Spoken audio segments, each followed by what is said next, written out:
Hi, everybody. Welcome to your first asynchronous lecture with me for mechanics. Today, we're going to do a crash course in vector theory. Then in our next synchronous class, we're going to look at some examples and some applications of vectors. So hang on tight. Okay, so let's say that I ask you to meet me to talk about your midterm and everything's normal, so we're meeting on campus. But instead of meeting at my office, which let's pretend that we both know where that is. I mean, everything's changed at the college right now. So we're going to meet at my office. But then I'm saying, actually, a change of plans. Let's meet 200 meters away from my office. And you'd be like, well, miss, I don't exactly know where to meet you. And I give you no information. So you basically have to walk in a circle of radius 200 meters trying to find me to talk about your midterm. So in that case, I gave you a scalar quantity. So I just gave you one number that represents a distance, okay, the 200 meters. So if I wanted to just give you distance, then I would have, I did what I wanted to do. There's lots of other quantities that are scalars as well that you don't need. You can just give by one number. So for example, mass, so in kilograms or what have you, temperature, just one number will do you, volume, lots of other examples of that as well. So that's a scalar quantity. In order to meet me for my for the meeting, you actually needed a vector quantity, right? If I didn't want to meet you at my office, I'd say I would like to meet 200 meters east of my office. So note in that case, just telling you the direction of the meeting isn't going to work either, right? I say, okay, I'd like to meet with you, but I'd like to meet you east of my office. Now, do I mean down the hall or do I mean in Atlantic Canada? Great question. So anyway, a vector quantity requires two pieces of information in order to fully identify it. It requires a magnitude and it requires a direction. So really what I should have told you in order for you to meet me, I should have told you a displacement. I should have told you 200 meters, but east, say down the hall. Okay, so a tricky thing in physics is that there's been kind of a meshing of physics language with everyday language. So if I asked what your velocity would be, you'd probably say, oh, I'm walking down the street at 2 meters per second. That actually is not your velocity, right? Your velocity is a vector quantity. A vector quantity requires a direction as well. So you could say, well, I'm walking 2 meters per second north, and that would be your velocity.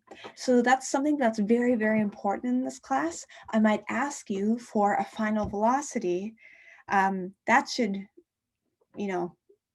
instantly say, okay, I need both a magnitude and a direction. Most people will just give me the magnitude.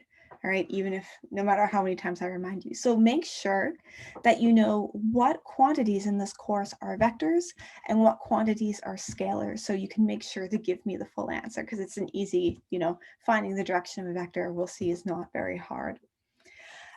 So the notation for this, for a scalar quantity, we just normal quantities, no fancy notation at all. Sometimes we use parallel vertical lines to denote a magnitude.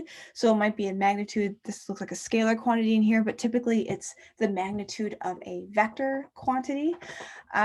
So this is different from a vector quantity, right? The notation for that, which you need to start, being more comfortable using, is a arrow on top of whatever that symbol is. Okay, denotes a vector.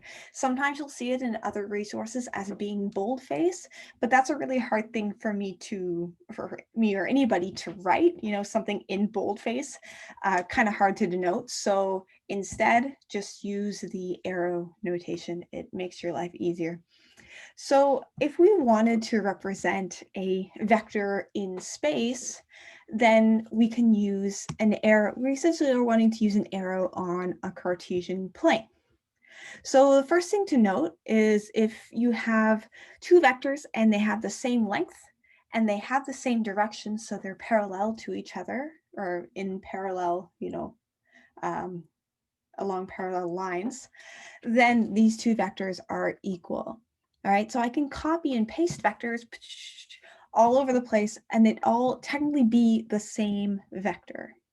Okay, the initial position of that vector doesn't matter. It's still the same vector. Okay, it doesn't depend on that initial position. Okay, however, if I were to stretch it out, that obviously is going to change my vector. Or if I were to take it and rotate it in some way, then that also changes the vector. So don't do that if you want to keep your vector the same. This is important when we start doing, addition, when we, you need to move the vectors around in order to add them. So just know that that does not change the vectors. So with that being said, let's add some vectors. So if you need to make sure that the two vectors that you want to add are the same type, right? You can't add a velocity vector and an acceleration vector. It doesn't make sense. It doesn't give you just one thing, right? You need to make sure you're adding, say, velocity with velocity. Seems reasonable. Obviously, if you have two vectors, say you have a vector of length 3 and a vector of length 4, you just can't say, oh, well, that's obviously going to give me a vector of length 7. Hold up, right? These vectors also have directions.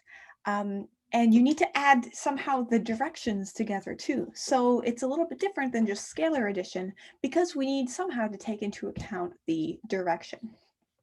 So in order to do that, what we can do is we can take the vectors, we can put them tip to tail. So it's a very common phrase when we talk about vectors or head to tail. So the head is typically the arrow and the tail is the side without an arrow.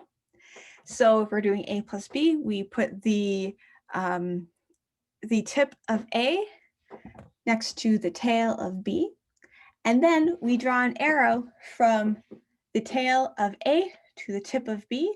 That's going to be what we call our resultant vector, the result of this addition we're performing. Obviously, this can be done when you're adding multiple vectors as well. You can still find the resultant vector. So this link at the bottom is actually a simulation that demonstrates vector addition. I highly recommend it if you're having some trouble visualizing these vectors in your head, kind of struggling to see what's actually happening when you're adding vectors. I think the simulation is helpful just to play around with it. I think it's a good resource for that. Okay, so we can add vectors. We can also multiply them by a scalar. We can technically kind of multiply them by each other too, which we'll talk about when we look at the dot product. There's also a cross product, which we don't see in this course, but you'll see in later math courses like linear algebra. So multiplication by a scalar is just basically taking whatever vector you have to start with and multiplying the length by whatever that scalar is. So if you take one vector and multiply it by 2, you have the same vector, but twice as long, okay? It doesn't change the direction unless you have a minus sign in front, right? In case your scalar is negative. Then what happens is you have say you multiply by -1, you have the same vector, but you have rotated it 180 degrees. So it's the same vector, but in the opposite direction. So keep that in mind when you're multiplying a vector by a negative number. So now we know how to do, because of that, we know how to do vector subtraction, right? A minus B can be rewritten as A plus minus B. So we take A, we take B, and then we flip it, right? We rotate it 180 degrees, and then do tip to tail and draw the resultant vector. Okay, so that's all subtraction is. So something that's very, very useful, especially when we add vectors, is splitting it up into X and Y components. Okay, so we think of our vector as an arrow on the Cartesian plane. Any vector we can split into X and Y components. The X and Y components could be 0, one or the other, or technically both. That's called the 0 vector. So to find the X and Y components of a vector, we use trigonometry. Okay, so a little throwback to Sec 4 math. We can use the inverse tan if we don't know the angle and we know the components. We can also use Pythagoras to find the magnitude of the vector if we just know the components. Okay, so if you're given vector in one way, you can find it in the other way. Oh, sorry, that's kind of vague. We'll talk about that in a second. So the magnitude of the vector, we can also extend this definition, this Pythagoras theorem definition, into 3 dimensions. So the magnitude of a in 3D is going to be just the square root of ax squared plus ay squared plus az squared. We don't work a ton in 3D in this course, but often I kind of allude to it, or I might give you, a simple example in 3D. Of kind of more conceptually. So, in general, you won't have to deal with it. Just keep that in mind. A quick note on direction. So I might define a vector by its magnitude and its direction. So there's a few different ways that you could give direction. Note that the angle in this equation only works just as it's printed here if theta is the angle between the vector and the positive x-axis. Otherwise, you might need to, add in some negative signs or split up the triangle manually if you want to use another angle. We'll look at examples of this in class.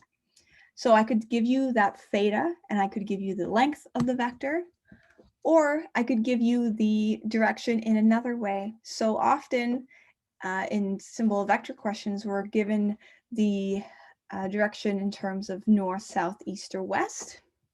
So this is kind of a fun notation for that. So you need to know how to read that. So n 30 degrees east means north 30 degrees north, then 30 degrees east is one way you can read that. I often look at the second letter first and I say 30 degrees east of north.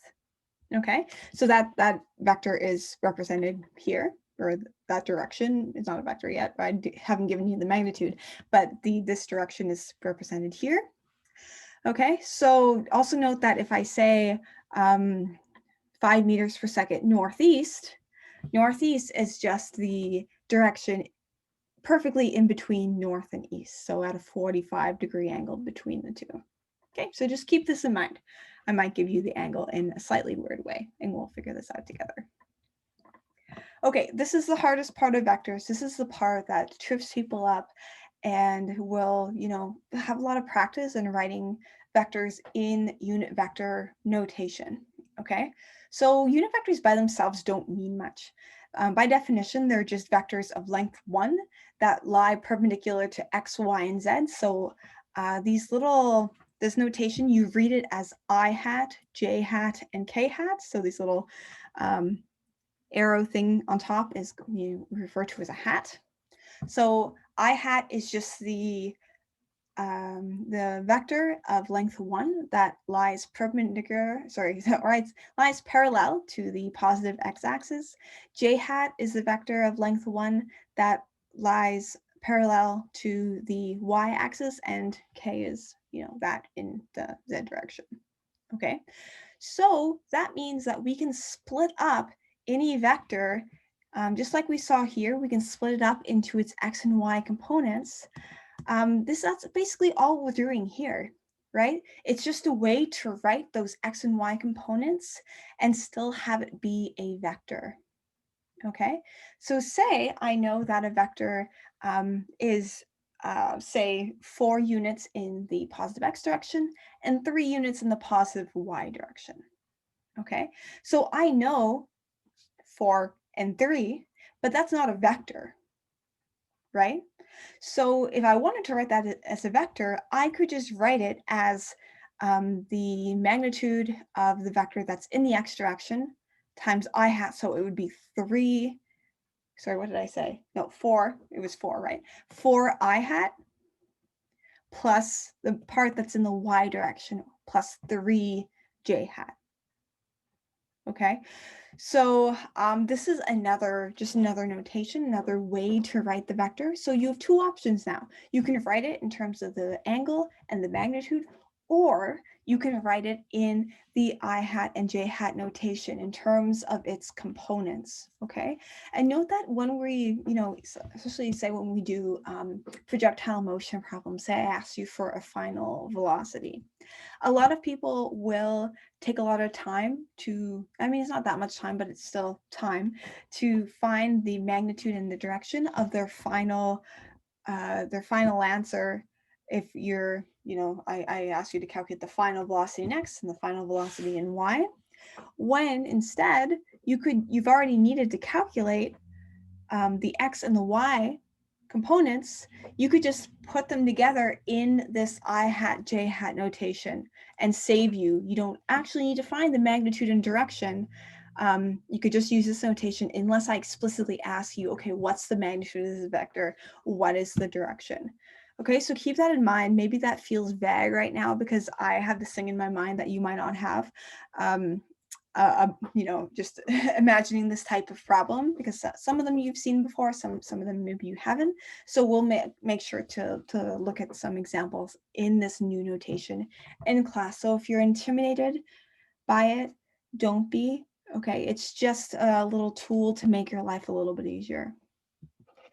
So here's a nice little notation of, a summary of a summary of the notation that we are using. So the vector, the definition of that, a unit vector, remember, it's just a vector with length 1 in a specific direction. So in our case, I mean, technically the unit vector could be in any direction, and you could rewrite a vector in terms of that new unit vector, but we like the ones I hat, j hat, and k hat because they're along the x, y, and z axes.